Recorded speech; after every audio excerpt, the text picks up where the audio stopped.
Like I have a 1.5-year old daughter now. So if I feel that I should not send her to school because there are teachers, there are other children over there, and it will play a lot of role in the conditioning of the child. How can we save them from getting conditioned from the people? No, you cannot save her.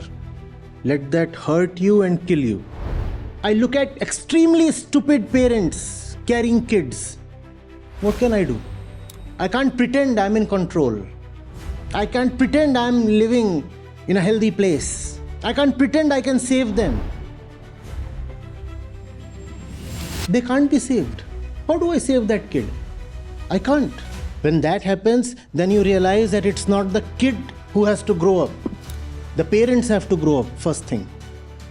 So parents claim they want all the goodness for their kids and they destroy the kids. We need to grow up. And having a kid in that sense is an opportunity. You want to be of some use to the kid, then grow up with the kid.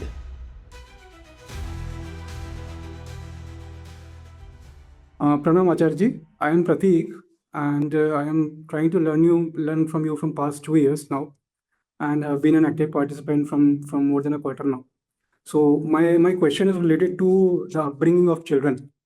So time and again you have emphasized that changing parents themselves is the prime focus of this aspect, and I understand the rationale behind that.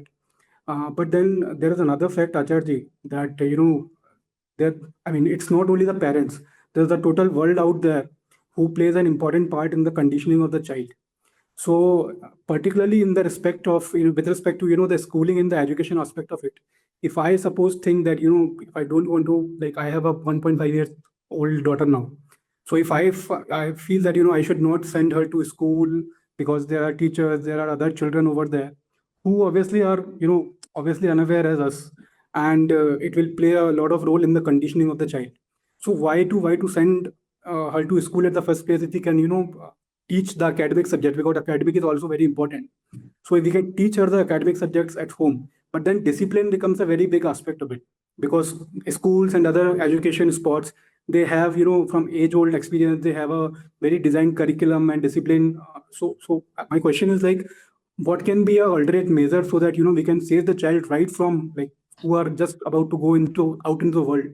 How can we save them from getting conditioned from the people, and can give them that academic knowledge also? No, you cannot save her. Let that hurt you and kill you. And only that will save the child.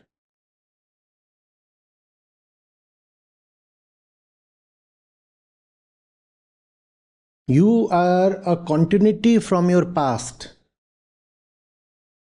Right?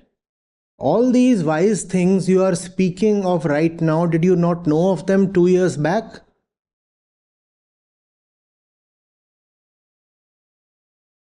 If you know that the child is in grave threat today, you knew of the same thing 2 years back as well. So you brought her into the world so that she would be gravely threatened, right? Now we are speaking so eloquently, so wisely, so compassionately. When we have put the kid in an impossible situation, she goes to the school, she gains formal knowledge, but also gathers a lot of corruption. You put at her home, and the set of troubles is different but deeper.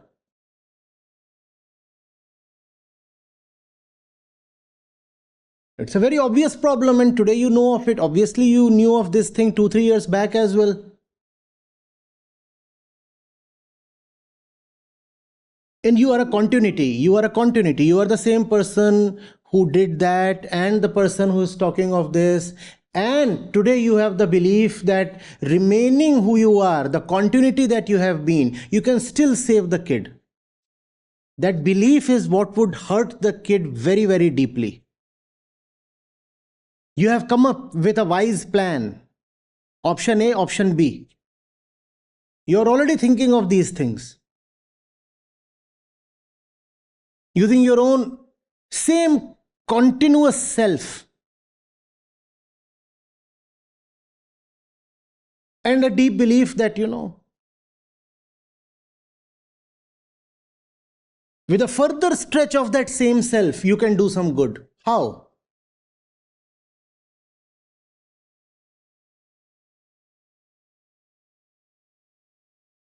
The self took unwise decisions then. The self is thinking of some unwise options now. And the self is confident about the kid's future. Past, present, future, all being trampled under the ruthless weight of the same continuity, the self.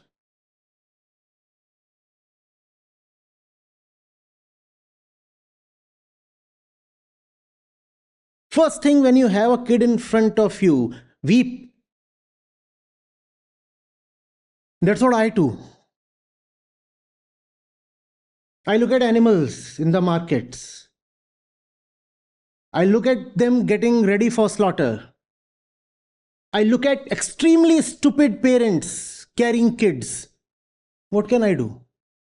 First thing is, I allow that to hit me hard. I can't pretend I'm in control. I can't pretend I'm living in a healthy place. I can't pretend I can save them. They can't be saved.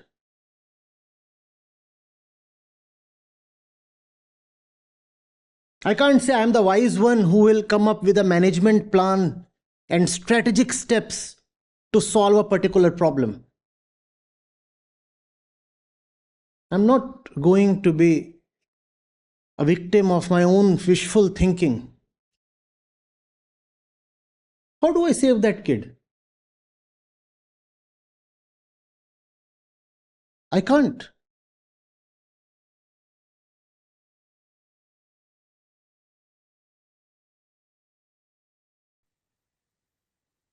But Acharya, something happened in ignorance. Like you told that maybe 2 years also I was aware of these things. I was, but not so deeply. I mean, knowing a thing from periphery is different, but then coming to the terms of its reality is something different. So if I have done something, like what can we do about it? Like now, Weep, cry. I am already doing that. We are already doing. No.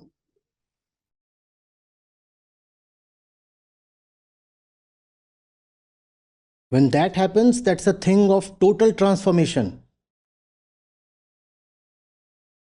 When that happens, then you realize that it's not the kid who has to grow up. The parents have to grow up, first thing. You can't say I'm the parent devising plans for the kid. No, devise plans for yourself. And just as you would repeatedly fail in your plans for yourself, you will also fail in your plans for the kid, and there can be no respite from that. You can't say, I made a bad decision, I want to correct it now. No. You'll have to live with the utter hurt and the consequences. And probably that is the only way out.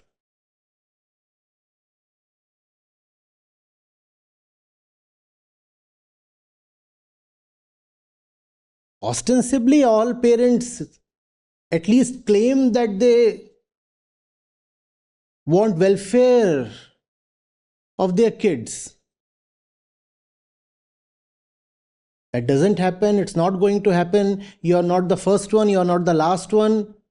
You're not unique in any sense. Nobody is unique in any sense.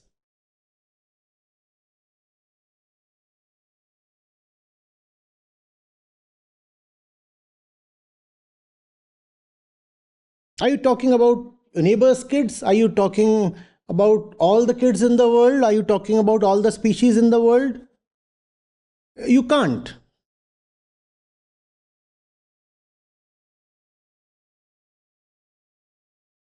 And since all can't be saved, therefore, it would be really impossible to save just one.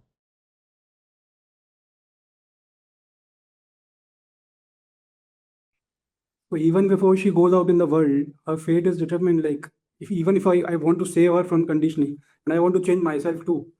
Now, this is the best statement you have made so far. Not a statement of hope, not a declaration of plans, but an appreciation of the horror of the situation.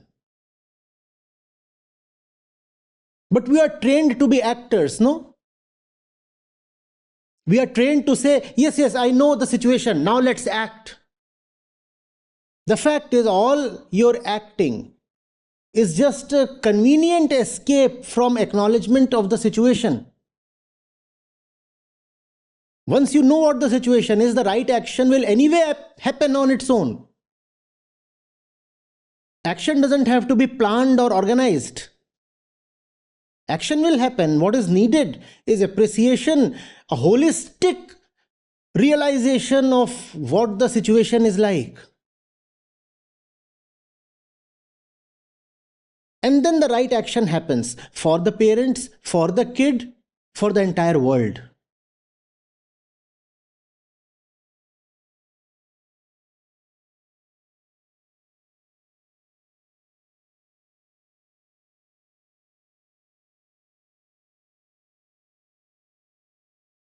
Sir, you're not the first one. The situation is so grim. If one is not a dimwit, one obviously realizes it's very bad for the kids. We would be leaving behind for them a world totally distorted by climate change. We know that. We know what we have done. And you can't stop that. We know what we are releasing, continuously releasing into the atmosphere. And I cannot stop that. You cannot stop that.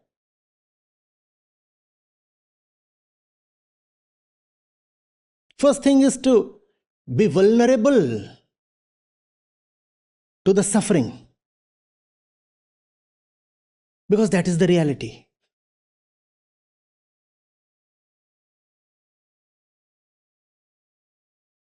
Feeling the gravity of it, but as you said, like things seems like they are already out of hand. So what that's become very, the anxiety increases because of this.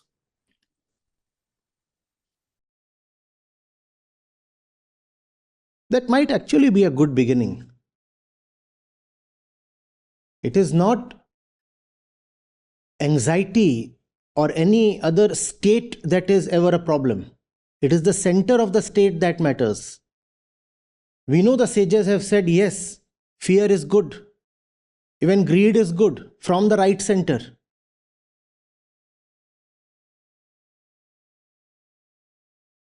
So please do be anxious. But not just for your limited interests and little family. And then you will see that you are able to act rightly. And right action is no prescription. By right action, I do not mean to give you hope. I'm not saying right action will save you or your kid. No, not quite likely. But at least right action will happen, irrespective of the result. Getting it a bit.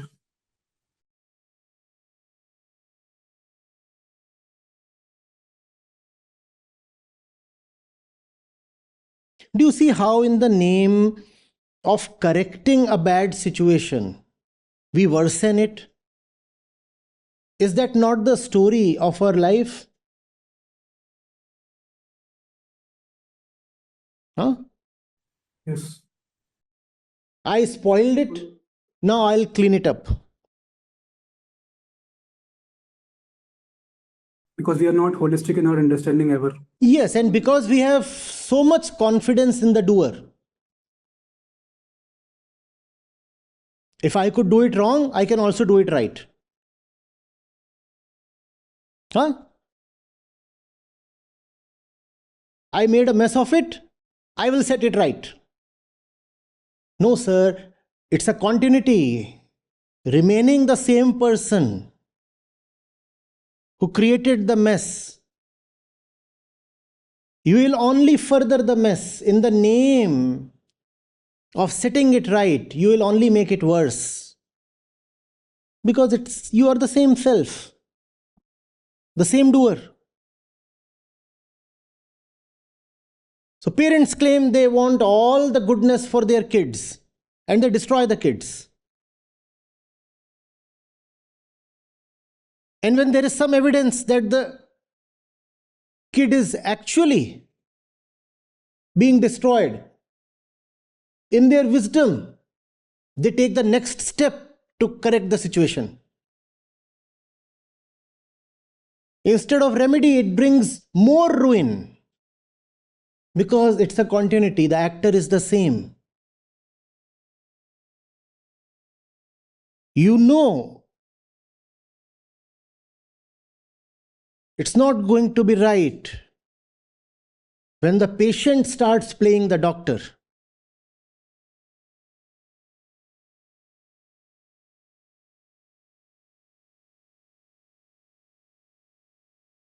We need to grow up.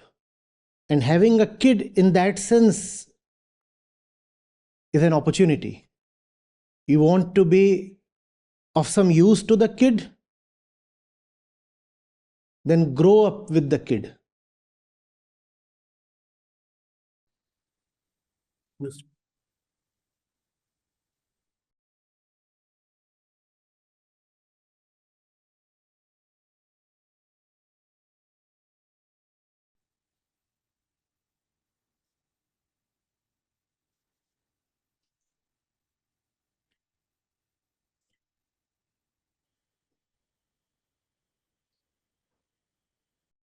Anything else?